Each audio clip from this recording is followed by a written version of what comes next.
नारायण पाखे नारायण सही आदि माता जे कि आदिम काल पूजा पाई आसुचंती सही माईंकर बिना करुणा जे किसी गछर पत्रटे मध्य होई नाही सही माईंकर आशीर्वाद रे आज मु एई उत्सव रे उपस्थित है तेणु सही गाँ माटी को सर्वप्रथम प्रणाम जनाबी तारपरे मो वैदेशिक गुरुजन गाँव भद्र व्यक्ति माँ एवं मासी छोट बड़ समस्त मोर सादर प्रणाम तत्सहित आज आमर यूट्यूब चैनल भाई मैंने जो मैंने मंचासीन अच्छा समस्त को हार्दिक शुभेच्छा जनइबी कारण से फूलटा जंगल फुटी थे तार सौरभ से चतुर्दिग विकसित करती आज आमर नाट्य जगत से दूर को आगे जाइए प्रचार प्रसार माध्यम सुदूर अनेक दिग को लुकायित विषय वस्तु को संप्रसारण द्वारा ही कला गोटे एमती जिनिस जहाँकि प्रचार और प्रसार माध्यम आग को जाए से अक्लांत परिश्रम से समय ये कलाटा को आग को आगे तेणु माँ बस्तान सुखरे रखु यूट्यूब चैनल गुड़ाक बहुत आग को उन्नति करूँ ईश्वर मंगल करतु परिवार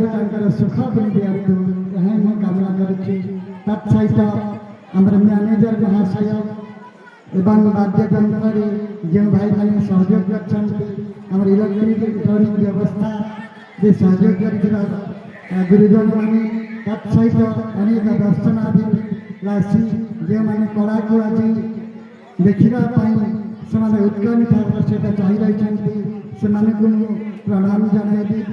आज्ञा मु तो गोटे छोट शिशु मान नाटक यही दुनिया है गोटे अगाध सागर ए अनेक ज्ञानी गुणी अनेक ब्रह्म सदृश लोक विद्यमान मु गोटे छोटा क्षुद्रत मात्र किंतु मनीषर प्रयास है से आग कर हाथ बढ़े चलबार प्रयास रखिए या मोर किसी गोटाए परिकल्पना किंतु मुझे गुरु बा ज्ञानर सदृश दीप बोली निजक निजे भावी ना बहुत भूल हम कारण ये जनसमुद्र अनेक ज्ञानी गुणी समस्त विद्यमान एवं किए तो समय अभाव किए लिखिपारे ना किए तो एमती जार जार काम से व्यस्त था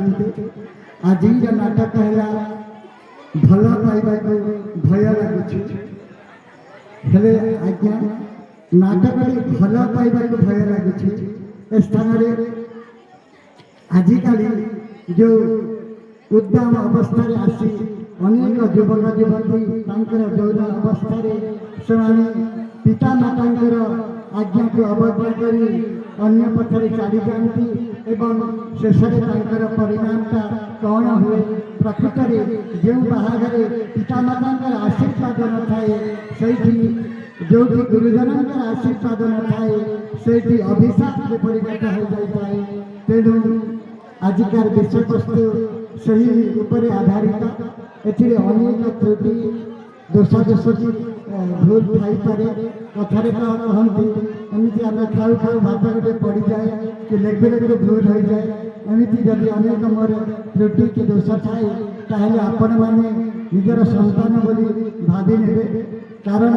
ये अगाध समुद्र को पार होगा गोटे कष्टकर व्यापार आई जनसमाज को कौन वक्तव्य कही बुझेबी मु तो गोटे अज्ञान अकिंचन दीनहीन आपणकर पादर सेवक हेले एतिकी कही यही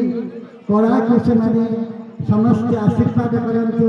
एवं लोचनचर जेपरी आदृत हो ये बड़देव गाँव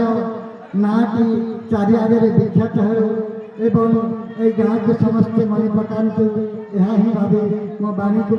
विराम रखुछु जय मां बस्त्राणी वंदे मातरम वंदे मातरम।